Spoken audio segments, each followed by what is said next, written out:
Bonjour, j'espère que vous allez bien. Alors ce matin, je me pose qu'une seule question. Est-ce que le Congo a un problème? Le Congo, ce n'est pas un pays à vivre. C'est mieux de quitter ce pays. Quand tu vois tout ce qui se passe au Congo, précisément à l'Est, ici, nous sommes dans le cas de réfugiés de Boulengo. Il y a une bombe qui est tombée brusquement et dans ce cas de déclencher, voilà les bilans et jusqu'à là. c'est par là que tu comprends que nous vivons dans un pays qui est complètement corrompu dans tous les sens. Chaque gouvernement n'est qu'un groupe de gens qui ne se soucient pas de la population, mais qui se soucient que de leurs propres intérêts. Au Congo, on a plus de gens qui se soucient de postes que de la population. On a plus de politiciens que de hommes d'État. Un homme d'État, c'est celui qui pense aux générations futures. Mais ils ont tué notre futur pour leurs propres intérêts. Et aujourd'hui, tout le monde se dirige vers des ambassades pour quitter le pays parce que ça ne va pas. Et on me dit d'être fier d'être Congolais. Mais comment être fier tant que je vois mes frères et sœurs en train d'être tués? Parents inconsolables, à Goma, la douleur des familles se mêle à la colère.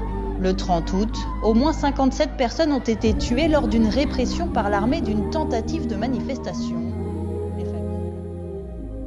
Comment être fier tant que dans mon propre pays, on nous refuse de nous donner même le minimum de la vie?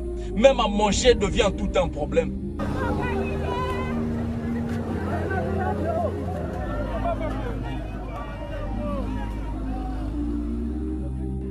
Comment expliquer à un grand pays que nous sommes, on a un problème d'eau et d'électricité?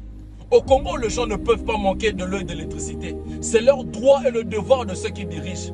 Avoir un problème d'eau et d'électricité prouve que l'État n'existe pas. La normale est devenue normale dans notre pays. Comment expliquer à un grand pays que nous sommes, on a un problème même de transport? Un gouvernement, c'est un programme pour développer le pays. Mais chez nous, c'est le contraire. Et ça fait tellement mal au cœur. Je reviens sur ma question, est-ce que le Congo a un problème? Non, le Congo n'a pas un problème. En faisant cette vidéo, je ne suis pas en train de critiquer le Congo. Parce que le problème n'est pas le Congo. Mais le plus grand problème, c'est ceux qui dirigent le Congo. Comme un homme sage a dit, ceux qui dirigent le Congo n'aiment pas le Congolais. Et quand vous partez dans le pays étranger, vous voyez tout ce qui se passe dans le pays étranger, vous revenez dans votre pays, ça vous fait quoi dans le cœur? Et ce qui me fait mal, c'est de voir toute une génération perdue. Pas de travail, pas de futur, il n'y a plus d'espoir. Ça fait tellement mal au cœur. Mais j'aime cette phrase qui dit, ceux qui sont gouvernés ne sont pas toujours inférieurs. Que mon Dieu vous bénisse.